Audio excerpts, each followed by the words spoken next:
Rozar Park, Dick Skull.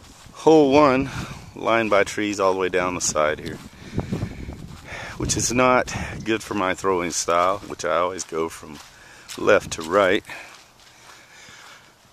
But gotta work on those backhands. Not sure what that distance is, but nice putt. Hole 4, 152 feet. Angles down towards the water.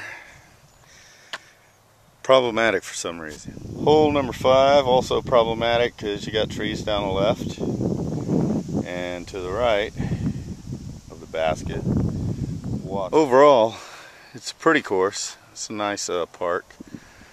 It's got at least 2 big water hazards, which are multiplied by each hole. Okay. Hole number 6 is 265, proudly sponsored by Microtel, and it is down there with a couple trees in the way. Split those 2 trees and got a vicious bounce. Put me pretty close to the hole. It's a par 4. Let's see what happens. Second shot, used a putter. Came within 6 inches of the basket and faded to the left hard. Ended up over. End result, 1 under par. Okay, hole number 7, 144, par 3. It's a short one, but if you take those 2 pines, the basket is directly in line behind those.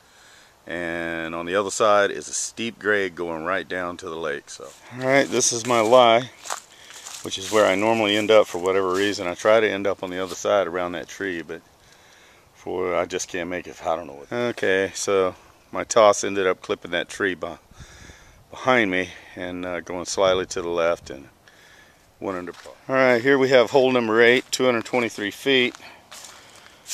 Shouldn't be a big deal. Basket's right there, but those low-hanging pines, and they catch me every time. I don't know what the deal is. Yep, that bugger right there. I don't know. It must be magnetic. I don't know. But anyway, the lie drops right here below that basket. So, hole number 8. I think I have to check, but I think I was par or 1 under on that. And like I said, you got kind of twin lakes or ponds split by a dam. It's usually not crowded at all. Typically the only problem you ever have is over there on the other side where they have the huge covered gazebo type thing. A lot of birthday parties and whatnot. Okay, hole number 9, 237 feet. We got our nice concrete pads. I don't know if I pointed it out, but the hole is directly in line, the basket behind that tree, which again ends up being problematic about 8 times out of 10. Pretty happy about that toss. It magically went right through the left side of the tree up there and ended up, I don't know, about 10, 12 yards from the basket. Alright, hole number 10 is it's a relatively easy hole, but again, you got a tree in direct line of the basket, fence line on the right. Well, I'm not even going to tell you what my score was on hole number 10 because it was bad. Alright, hole number 11, 257 par 4 is where things start to get interesting. Nice concrete pad again. The hole is in direct line of sight of the cam right now. It's about 20 feet from the water going downhill. Very easy to lose a disc. Lost one here driving. If you look very closely, you will see my disc. Actually, if you look very closely, you'll see someone else's disc they lost. Still haven't found mine. Well, although I lost another driver, it appears as though I've gained a champion leopard, so what the hell. Alright, here's another one that'll eat a disc. Hole 12, 116 feet. just above that, to the right of that tree, you'll see the basket. And downhill all the way to the water, so you gotta be careful with your life. As I said, got a lot of downhills to the water. Blind. Lost disc over there. Lost one today. Okay, here's where things get really interesting. And evidently somebody doesn't like this hole as much as we don't, because the poles always try to be ripped out of the ground or something. Anyway, it's just trees all the way. If you can look directly down that line, you'll see the basket. Alright, just tossed the leopard on that hole and it did really well.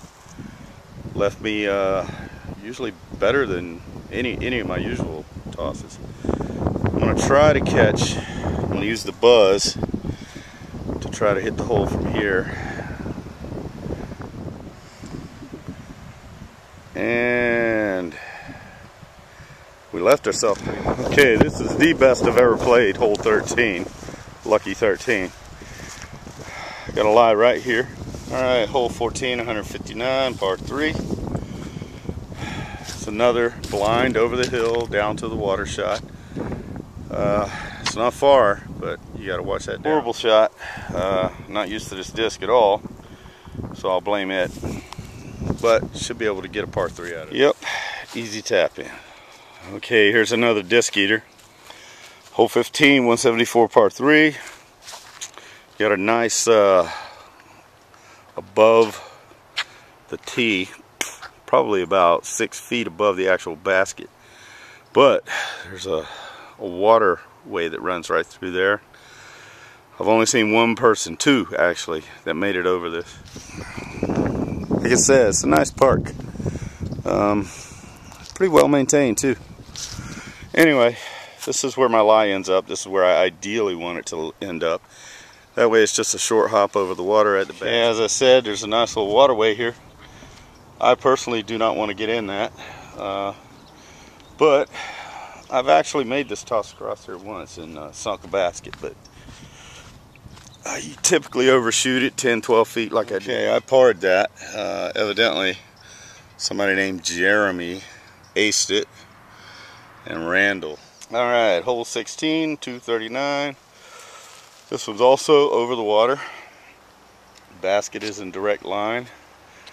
More often than not, I will contact that tree center frame, because my discs love that. Starting to miss my beast driver distance, because both of these fairways ended up pretty close together and nowhere near where I wanted. Well, that last hole was a complete disaster. And we're up on hole 17. It's pretty easy, not much in the way of obstructions. Matter of fact, I found I had good luck with bouncing it off the building into the basket or near the basket. Yeah, definitely missing my driver. Gonna have to hit Academy today. Alright, last hole. Pretty simple affair. Problem is, you got a road coming down the right side. Used to always end up there. Now I seem to end up way over here. We'll see what happens. Yep. Okay, not bad for a save. And that's it from Rozar Park. Time to go get something to drink. Bogus. And if you want, you can contribute. But as you can see, ghetto ass motherfuckers pried it open and probably tried to steal it.